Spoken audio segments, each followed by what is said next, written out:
Good morning दोस्तों।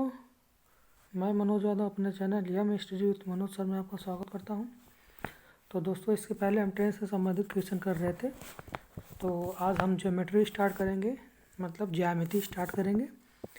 तो दोस्तों, आप लोगों से रिक्वेस्ट है, यदि मेरी वीडियो आप लोगों को अच्छी लगे तो प्लीज़ लाइक एंड सब्सक्राइब करिए। तो दोस्तों, चलिए देखते हैं आज ज्योमेट्री से रिलेटेड जितने भी टाइप के क्वेश्चन बन सकेंगे हम पूरा कंप्लीट कराने की कोशिश करेंगे। तो चलिए दोस्तों, आज कुछ इसका जो भी उससे रिलेटेड बेसिक होता है उसके बारे में बताएंगे। उसके बाद हम पूरा विस्तार से पढ़ेंगे। तो चलिए देखते हैं, ये है आज का हमारा टॉपिक। क्या क्या है देखिए। पहले हम ज्योमेट्री में यहाँ क्या पढ़ेंगे, यहाँ पढ़ेंगे हम लाइन एंड एंगल। मतलब न्यून कोड को इंग्लिश में क्या कहेंगे, इसको कहेंगे इंग्लिश में, तो यहाँ होगा एक्यूट एंगल। ठीक है, एक्यूट, सॉरी। तो देखिए दोस्तों, पहले क्या पढ़ेंगे हम, न्यून कोड। पहला क्या दे रखा है, न्यून कोड। न्यून कोड को इंग्लिश में क्या कहते हैं, एक्यूट एंगल। ठीक है, तो न्यून कोड क्या होता है, न्यून कोड पढ़ने के लिए क्या होता है, न्यून कोड में मतलब सभी कोड क्या होंगे, जो कोड 90 डिग्री से छोटे होंगे उन्हें क्या कहेंगे हम, न्यून कोड। यानी लेस देन 90 डिग्री जितने भी एंगल होंगे उनको क्या बोलेंगे, न्यून कोड। ठीक है, न्यून कोड का मतलब क्या, अगर मान लीजिए 1 डिग्री हो गया, 2 डिग्री हो गया, 45 डिग्री हो गया, 30 डिग्री हो गया, 20 डिग्री हो गया, जो भी हो, मतलब जो 90 डिग्री से छोटा होगा उसे हम क्या कहेंगे, न्यून कोड, यानी एक्यूट एंगल। ठीक है, और समकोण किसे कहते हैं, समकोण का मतलब होता है कि जो कोण 90 डिग्री का होता है एग्जैक्ट, उसी को क्या कहते हैं हम, समकोण। समकोण क्या होता है, जो 90 डिग्री के एंगल को क्या कहेंगे, कोण को समकोण कहेंगे। ठीक है, फिर यहाँ देखिए अधिक कोण क्या होता है। अधिक कोण क्या होता है, अधिक कोण का मतलब क्या होता है, जो कोण 90 डिग्री से अधिक हो उसे क्या कहेंगे, 90 डिग्री से अधिक हो। तो अधिक कोण क्या होता है, ऑब्ट्यूस एंगल इसे कहते हैं। तो अधिक कोण का मतलब क्या होता है, जो कोण 90 डिग्री और 180 डिग्री के, 90 डिग्री से अधिक और 180 डिग्री से कम, यानी 90 डिग्री से 180 डिग्री के बीच जितने भी कोण होंगे उन्हें क्या कहेंगे, अधिक कोण। और रिज कोण क्या होता है, मतलब स्ट्रेट लाइन एंगल। इसका मतलब क्या होता है, जब 180 डिग्री के कोण को क्या कहते हैं, रिज कोण कहते हैं। ठीक है, और देखिए अगला क्या है। तो देखिए दोस्तों, तो ये प्रतिवर्ती कोण क्या होता है, प्रतिवर्ती कोण का मतलब क्या होता है, रिफ्लेक्स एंगल इसे कहते हैं। रिफ्लेक्स एंगल क्या होता है, यह कोण जो 180 अंश से बड़ा और 360 डिग्री से छोटा, यानी 80 और 360 डिग्री के बीच के कोण को क्या कहेंगे, प्रतिवर्ती कोण। ठीक है, तो चलिए इसको थोड़ा सा अच्छे से लिख देते हैं। देखिए दोस्तों, फिर से रिवीजन कर देते हैं थोड़ा सा। न्यून कोण क्या होगा, जो कोण 90 डिग्री से छोटा होगा। ठीक है, वो आपका न्यून कोण होगा। ठीक, सम कोण क्या होगा, जो कोण 90 डिग्री के बराबर होगा। ठीक है, और अधिक कोण क्या होगा, अधिक कोण का मतलब क्या होगा, जो कोण 90 डिग्री से बड़ा, ठीक है, बड़ा, मान लीजिए ये अधिक कोण है, और 180 डिग्री से छोटा, यानी ये क्या होगा, अधिक कोण होगा। मतलब 90 डिग्री से बड़ा और 180 डिग्री से छोटा। और रिज कोण क्या होता है, रिज कोण का मतलब थीटा बराबर 180 अंश होगा, मतलब कोण बराबर 180 डिग्री को क्या कहेंगे, 180 डिग्री के कोण को क्या कहेंगे, रिज कोण। अब प्रतिवर्ती कोण यानी रिफ्लेक्स एंगल क्या होगा, रिफ्लेक्स एंगल का मतलब क्या होता है, इसका मान क्या होगा, 180 अंश से बड़ा, 180 अंश से बड़ा और 360 डिग्री से छोटा, इसे क्या कहेंगे, रिफ्लेक्स एंगल। समपूरक कोण क्या होता है, यानी सप्लीमेंट्री एंगल। सप्लीमेंट्री एंगल का मतलब क्या होता है, वह कोण जिसका योग, अगर दो कोण हो जिनका योग क्या होना चाहिए, 180 डिग्री।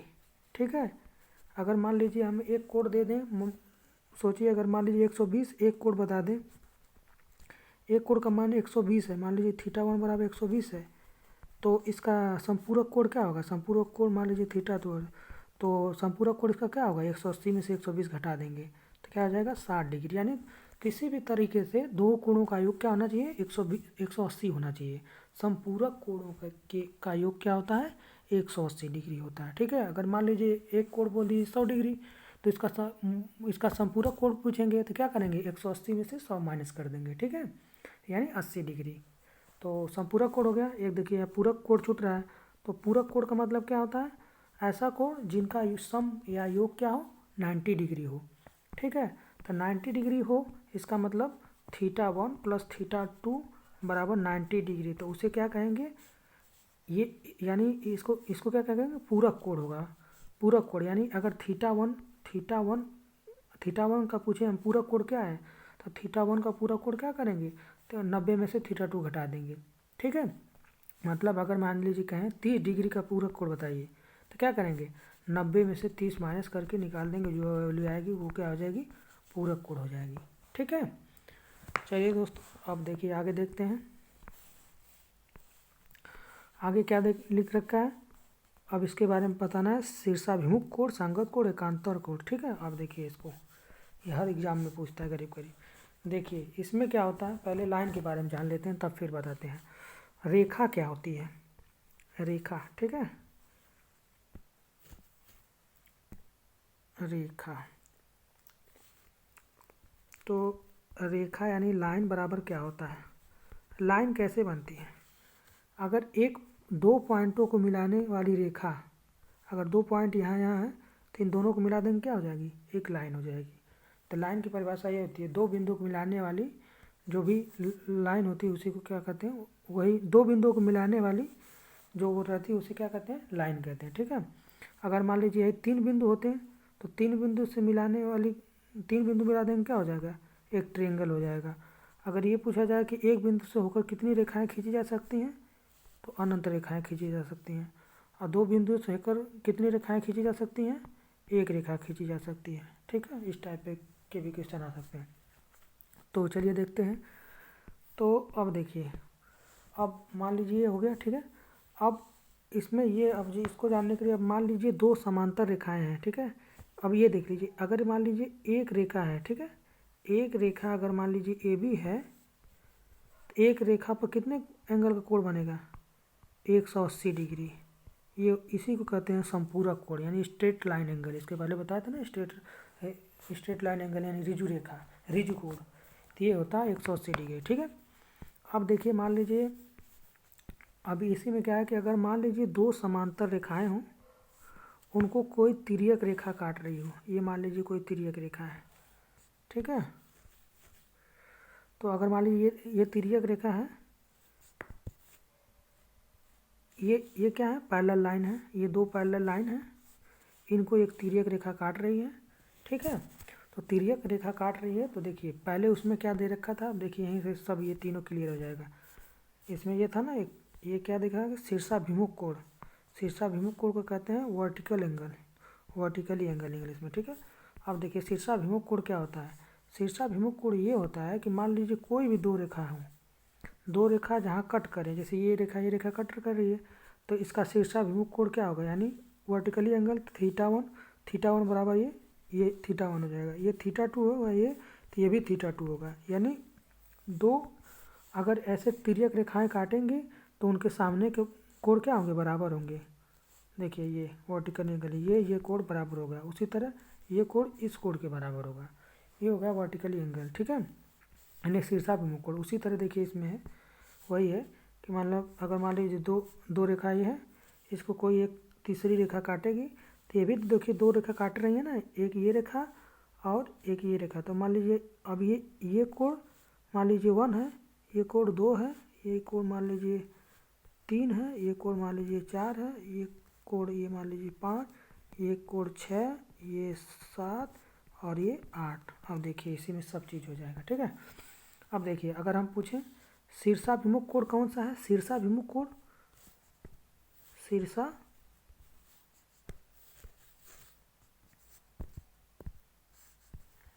अब देखिए शीर्षाभिमुख कोण पहले क्या है, शीर्षाभिमुख कोण, शीर्षाभिमुख,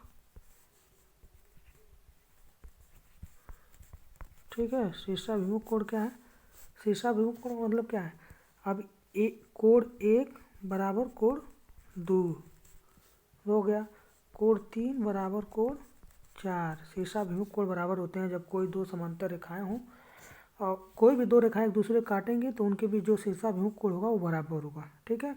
उसी तरह यहाँ क्या है, कोण 6 बराबर कोण 7, कोण 5 बराबर कोण 8, ये हो गया। ये आपके क्या हो गए, शीर्षाभिमुख कोण। शीर्षाभिमुख कोण मतलब देख लीजिए, यहाँ क्या है, 1 है, यहाँ कोण 1 बराबर कोण 2, ये शीर्षाभिमुख कोण हो गया। कोण 3 बराबर कोण 4, ये शीर्षाभिमुख कोण हो गया। कोण 6 बराबर कोण 7, ये शीर्षाभिमुख कोण हो गया। कोण 5 बराबर कोण 8, ये शीर्षाभिमुख कोण हो गया, ठीक है।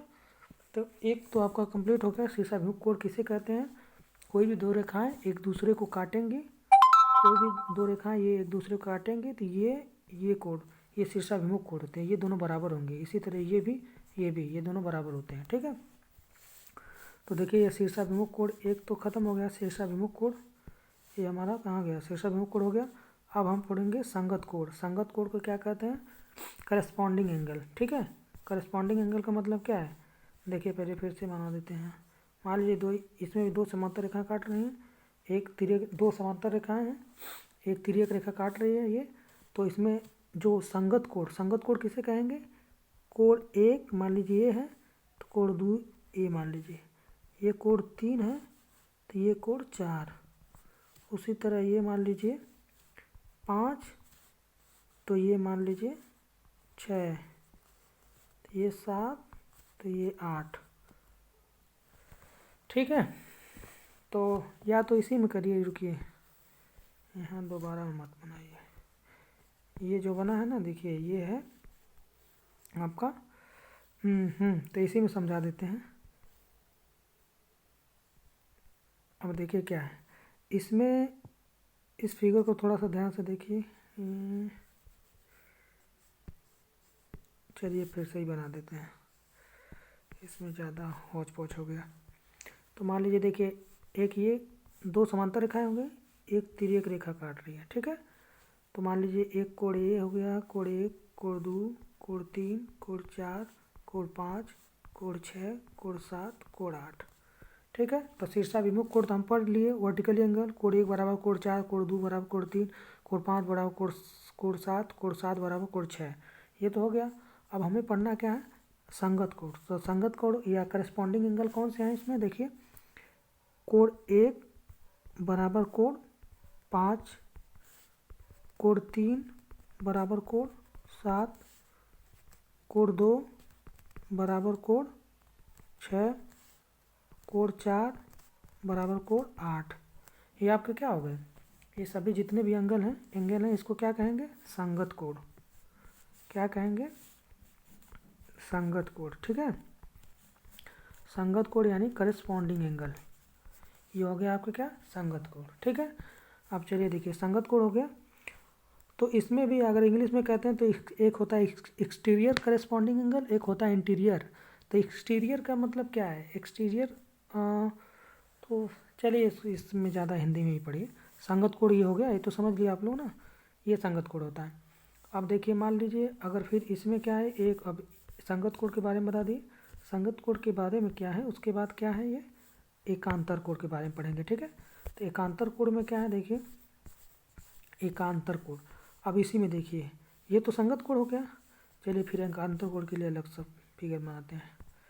अब देखिए एकांतर कोण में वह भी वही है, देखिए दो समांतर रेखा हो गई, एक तिर्यक रेखा काट दी, नंबरिंग कर दीजिए। एक मान लीजिए एक कोण 1 हो गया, कोण 2 हो गया, कोण 3 हो गया, कोण 4 हो गया, कोण 5 हो गया, कोण 6 हो गया, कोण 7, कोण 8, ठीक है, ये हो गया।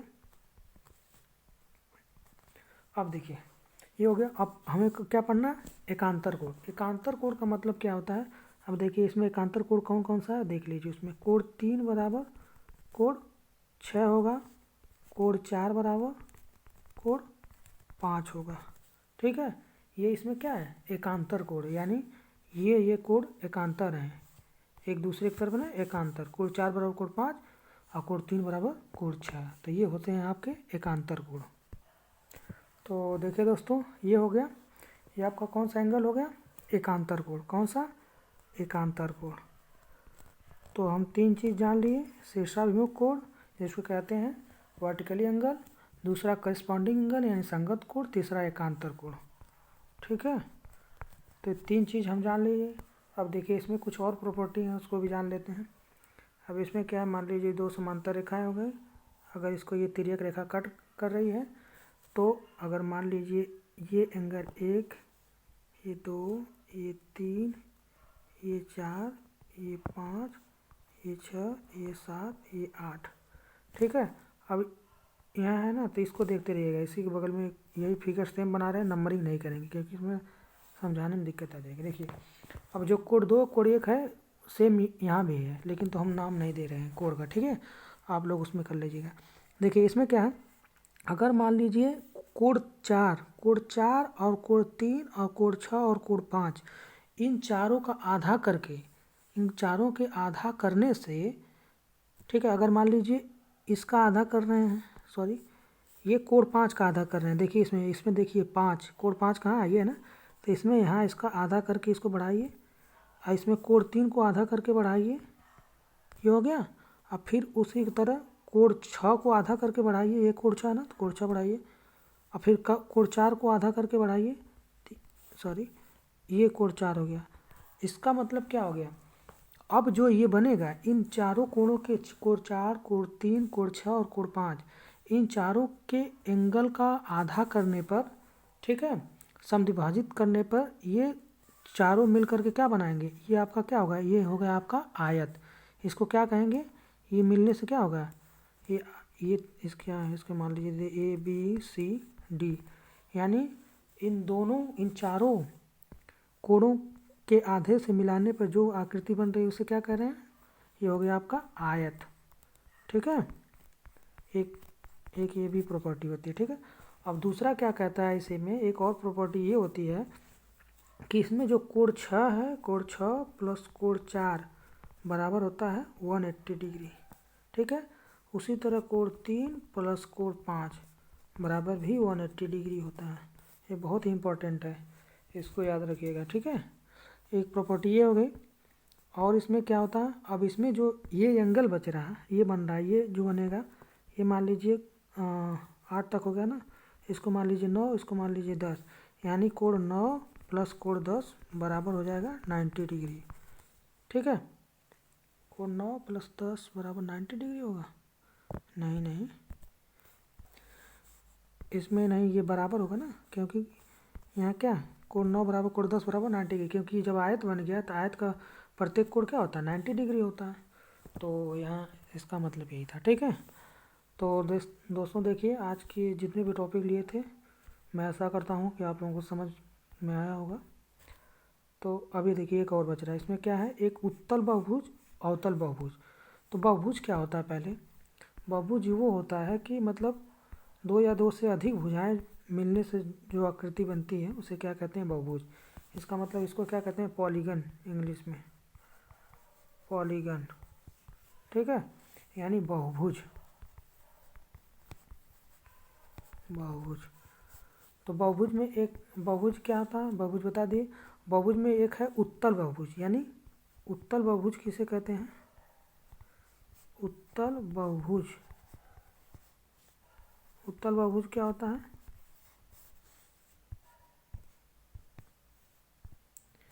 तो देखिए दोस्तों, उत्तल बहुभुज का मतलब कॉन्वेक्स पॉलीगन। ठीक है, तो उत्तल बहुभुज क्या होता है, उत्तल बहुभुज ये होता है ऐसा बहुभुज जिसका प्रत्येक कोण 180 डिग्री से छोटा हो। ठीक है, उसे कहते हैं उत्तल बहुभुज। उत्तल बहुभुज किसे कहते हैं, जिसका प्रत्येक कोण क्या हो, अगर मान लीजिए ये है, इसमें देखिए, ये देखिए एक सेकेंड,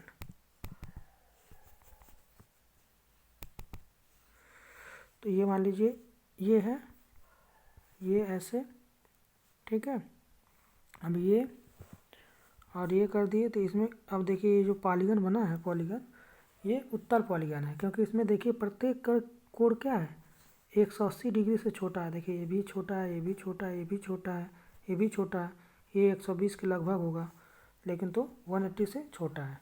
तो ये हो गया उत्तल बहुभुज। अवतल बहुभुज क्या होता है? अवतल बहुभुज, ठीक है। अवतल बहुभुज क्या होता है? अवतल बहुभुज मतलब क्या होता है कि प्रत्येक कोण, जिस बहुभुज का कम से कम एक कोण दो समकोण से बड़ा हो, दो समकोण से, इसमें से कम एक कोण ऐसा होगा, अवतल बहुभुज में कम से कम एक कोण ऐसा होगा जिसका मान 180 डिग्री से क्या होगा? अधिक होगा, ठीक है। इसका मतलब देखिए कैसे बन सकता है फिगर इसका। अगर मान लीजिए इसको बनाए हम, ऐसे हो गया एक, और फिर ये और अगर ऐसे मारें, ऐसे कर दें इसको थोड़ा सा और बढ़ाइए, ऐसे कर दीजिए, ठीक है। तो 180 डिग्री से हो गया कि नहीं बढ़ा? रुकिए फिर से बनाते हैं थोड़ा सा। देखिए अगर मान लीजिए ऐसे बना दीजिए, एक ये हो गया, एक ये हो गया, एक ये हो गया, एक ये हो गया। तो अब देखिए ये एंगल, ये एंगल, ये एंगल, तो मान लीजिए 180 छोटे हैं, लेकिन तो ये एंगल क्या हो जाएगा? 180 से बड़ा हो जाएगा, ठीक है। तो इसको क्या कह देंगे? अवतल बहुभुज, अवतल बहुभुज, ठीक है। ये है दोस्तों, ठीक है। चलिए और कुछ इसमें आगे पढ़ ले। तो दोस्तों चलिए उसमें थोड़ा सा समांतर रेखाओं के बारे में पढ़ लेते हैं। समांतर रेखा क्या होती है? यानी पैरेलल लाइन, ठीक है। समांतर रेखा क्या होती है? ऐसी दो रेखाएं, ठीक है, जो एक दूसरे को कभी नहीं मिलती, मतलब एक दूसरे को कभी नहीं काटती। ये देखिए ये सीधे सीधे चली जाएगी, कोई एक दूसरे को कभी काटेगी नहीं, ठीक है। ये समांतर रेखा होगी। अब इसी समांतर रेखा को जब तिर्यक रेखा काटेगी, तो वो जो भी था इसके पहले हम पढ़ा रहे थे एकांतर कोण, इसमें जब दो समांतर रेखाओं को कोई तिर्यक रेखा काटती है तो उसमें क्या होता है? एकांतर कोण बराबर होता है, संगत कोण बराबर होता है, शीर्ष और संगत कोण, एकांतर कोण, ठीक है। ये दोनों एंगल क्या होते हैं? बराबर होते हैं। और उसमें अंतःकोणों का योग 180 बताए थे। जैसे मान लीजिए ये कोण, ये कोण प्लस ये कोण बराबर 80 अंश हो रहा था, उसी तरह ये कोण प्लस ये कोण बराबर 180 अंश हो जाता है, ठीक है। ये दोनों मिला के ये हो गया। तो चलिए देखते हैं और कुछ। तो देखिए बहुभुज के बारे में और कुछ बातें क्या हैं कि प्रत्येक बहुभुज का बहिष्कोण मतलब बाह्य कोण का मान कितना होता है? 360 डिग्री, यानी बाह्य कोणों का योग क्या होता है? 360 डिग्री होता है। किसी भी बहुभुज, कोई भी बहुभुज हो, ठीक है, मान लीजिए कोई सा भी बहुभुज हो, मान लीजिए ऐसे ये बहुभुज है ना।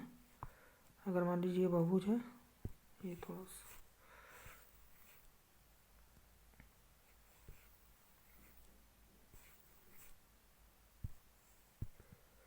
तो देखिए बहुभुज क्या होता है? बहुभुज मान लीजिए कोई भी हो बहुभुज, अगर मान लीजिए ये बहुभुज है तो ऐसे मान लीजिए यही बहुभुज है, ठीक है। तो इसका जो भी बहिष्कोण होगा, बहिष्कोण का मतलब क्या होगा? इसको बढ़ा दीजिए तो ये कोण हो गया, इसको बढ़ा दीजिए तो इसके साथ जो ये कोण बनाएगा ये बहिष्कोण हो गया, ठीक है। उसी तरह इसको बढ़ाइए तो ये इसके साथ जो कोण बनाएगा, इसको बढ़ाइए तो ये इसके साथ जो कोण बनाएगा, इसी को कहते हैं, क्या कहते हैं? बहिष्कोण, ठीक है। तो ये हो गया आपका बहिष्कोण। तो यही कह रहा है कि किसी भी बहुभुज के बहिष्कोणों का योग क्या होता है? 360 डिग्री होता है, 360 डिग्री होता है इसका मतलब, ठीक है। अगर मान लीजिए ये θ1 है और ये θ2 है, ये θ3 है, ये θ4 है, तो इसका मतलब क्या होगा? θ1 प्लस θ2 प्लस θ3 प्लस θ4 बराबर क्या होगा? 360। यानी बहुभुज के सभी बहिष्कोणों का योग क्या होता है? 360 डिग्री होता है, ठीक है। अब इसी तरह मान लीजिए ये हो गया। अब इसी में एक और है क्या कि किसी भी, ये तो बहिष्कोण की बात हो गई। अब अंतःकोण की बात करना रहेगा तो क्या होगा, अंतःकोण बराबर क्या होगा, किसी अरे सॉरी अंतःकोण, ठीक है। किसी भी बहुभुज के अंतःकोण का योग क्या होता है, सम, यानी योग का फार्मूला क्या होता है, ठीक है, इसका योग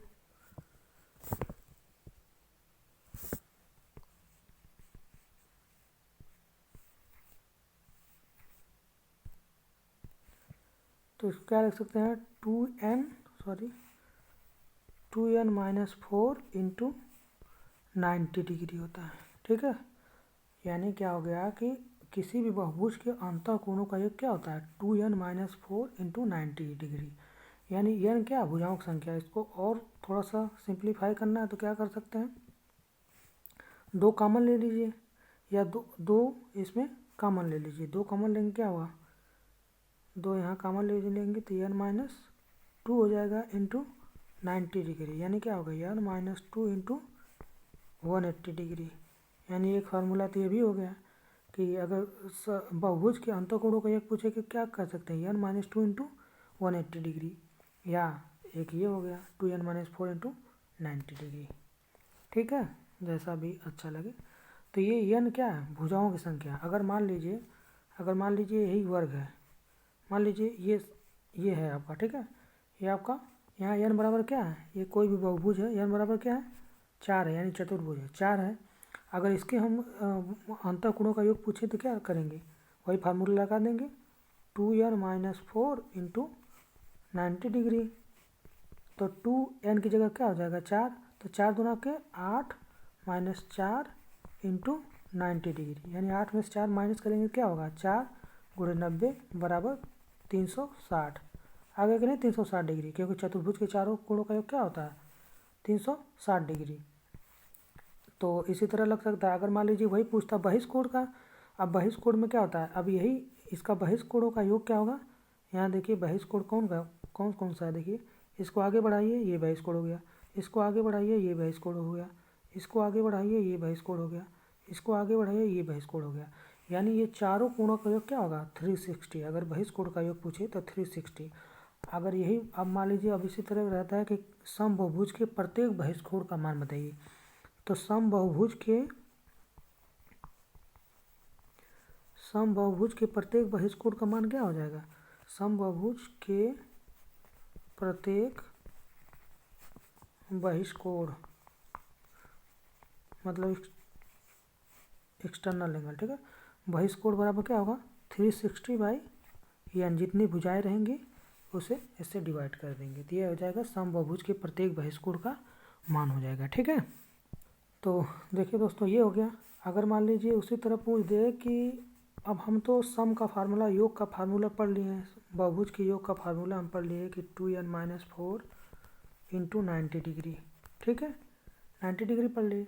अगर वही मान लीजिए आपको सम दे दे, भुजाओं की संख्या ज्ञात करनी रहे, तो क्या करेंगे, भुजाओं की संख्या ज्ञात करने के लिए अगर मान लीजिए ये तो सम हो गया, आप प्रत्येक एंगल का मान पूछेगा तो क्या करेंगे, यहाँ से डिवाइड कर देंगे, तो हमें क्या निकल जाएगा, ये सम न रह के क्या हो जाएगा, ये प्रत्येक एंगल आ जाएगा, ठीक है, प्रत्येक एंगल का मान पर एंगल हो जाएगा ये, ठीक है, इसी तरह।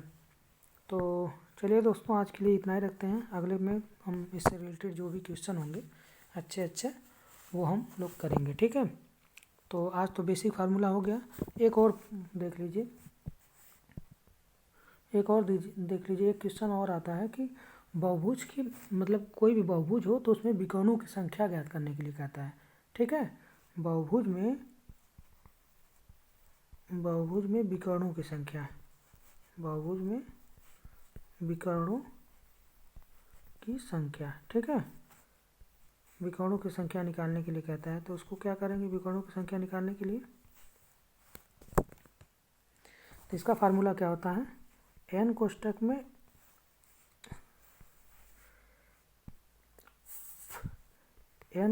में n माइनस 3/2 होता है, ये फार्मूला होता है। n क्या है, भुजाओं की संख्या, या एक फार्मूला ये होता है, या एक फार्मूला और होता है NC2 माइनस NC1। अगर ये जानते हो आप लोग C1 C2 के बारे में तो ठीक है, नहीं तो यही आप लोगों के लिए सही है। n ब्रैकेट में n-3/2, ठीक है। तो n क्या, भुजाओं की संख्या। अगर हम पूछें कि एक चार भुजाओं की एक आकृति है, इसमें इस बहुभुज, ये चार भुजाओं का बहुभुज है, तो इसमें विकर्णों की संख्या ज्ञात करिए। तो n बराबर क्या हो गया, यहाँ 4 हो गया, तो विकर्णों की संख्या क्या हो जाएगी, यही फार्मूला लिख दीजिए। n ब्रैकेट में n-3/2 था ना, तो यहाँ फार्मूला में क्या हो जाएगी, n बराबर 4 हो जाएगा, गुणे 4-3/2, यानी इसका मतलब क्या हो गया, देखिए 4 गुणे 4 में 3 जाए 1/2, यानी क्या हो गया 2। अब इसमें देख लीजिए विकर्णों की संख्या 2 है कि नहीं, देखिए इसको इससे मिलाइए, इससे मिलाइए, कितने विकर्ण हो गए, 2 हो गए ना। बस इसी टाइप के क्वेश्चन आते हैं बहुभुज से रिलेटेड। तो चलिए दोस्तों, आज के लिए इतना ही रखते हैं। अगले वीडियो में हम इससे रिलेटेड जितने भी इम्पोर्टेंट क्वेश्चन होंगे उसको हम लोग देखेंगे, ठीक है। तो इसको भी याद रखिएगा, जो लोग जानते होंगे अगर इंटर किए होंगे तो, ANC2 - NC1, ठीक है। तो चलिए दोस्तों, तब तक के लिए बाय बाय, अगले लेक्चर में मिलते हैं।